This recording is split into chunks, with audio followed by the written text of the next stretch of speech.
जय जय दाता आनंद साईं, जय जय दाता आनंद साईं। आत्म ज्ञान सिखाने को लियो रमन अवतार, महर्षि के रूप से जग को कियो उद्धार। पावन इस स्वरूप से पावन दीनों ज्ञान, साईं और महर्षि में भेद कछु न जान, भेद कछु न जान। श्री साईं गीता श्लोक नंबर 340। श्री साईं गीता के इस परम पावन श्लोक में श्री आनंद साईं जी रमन महर्षि के बारे में बता रहे हैं कि रमन महर्षि जी ने आत्मज्ञान सिखाने के लिए ही अवतार लिया है। उनके पावन स्वरूप से जगत को ज्ञान दिया है और जगत उद्धार के लिए ही आत्मविचार पर बहुत बल दिया है। उनका आधुनिक काल में भारत और विदेश में बहुत प्रभाव रहा है। उनका जन्म 30 दिसंबर 1879 तिरुचुली गांव में हुआ था और मृत्यु स्थान रमन आश्रम तमिलनाडु में था। 14 अप्रैल 1950 में उन्होंने शरीर छोड़ा। रमन महर्षि जी ने अद्वैतवाद पर जोर दिया। उन्होंने उपदेश दिया कि परमानंद की प्राप्ति अहम को मिटाने तथा अंतः साधना से होती है। महर्षि जी ने संस्कृत, मलयालम एवं तेलुगु भाषाओं में बहुत सारा साहित्य लिखा है। जीवन के आरंभिक वर्षों में वेंकटरमन, इनका ये पहले का नाम था, वेंकटरमन ने कुछ भी उल्लेखनीय नहीं था। वे एक साधारण बालक के रूप में विकसित हुए।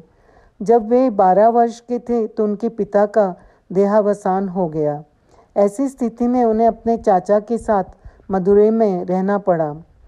यद्यपि वह तीव्र बुद्धि एवं तीव्र स्मरण शक्ति संपन्न थे, किंतु अपनी पढ़ाई के प्रति गंभीर नहीं थे।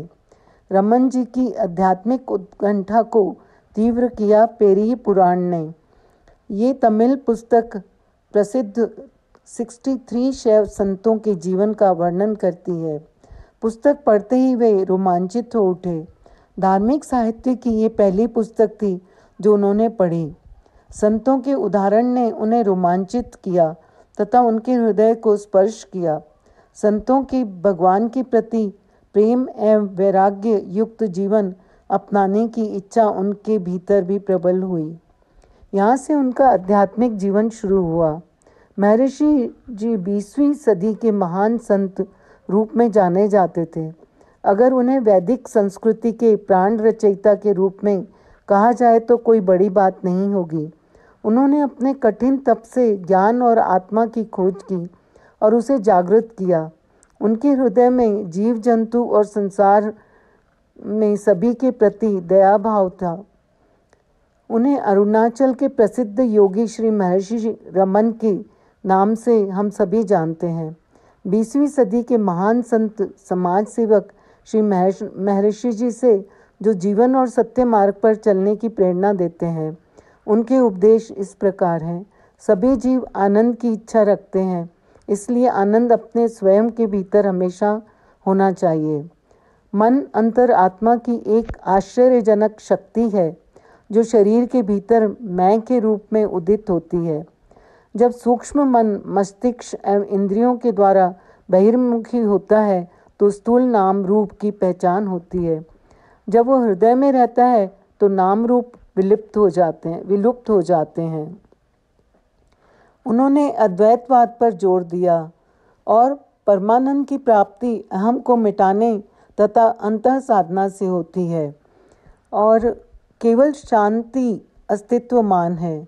हमें केवल शांत रहने की ज़रूरत है। शांति ही हमारी वास्तविक प्रकृति है। हम इसे ही नष्ट कर देते हैं। जब तक इंसान अज्ञानी रहता है तभी तक पुनर्जन्म का अस्तित्व बना रहता है। सबसे उत्कृष्ट दान ज्ञान दान है। ऐसे उपदेश उन्होंने जगत कल्याण के लिए दिए। ओम साईं राम, जय साईं राम।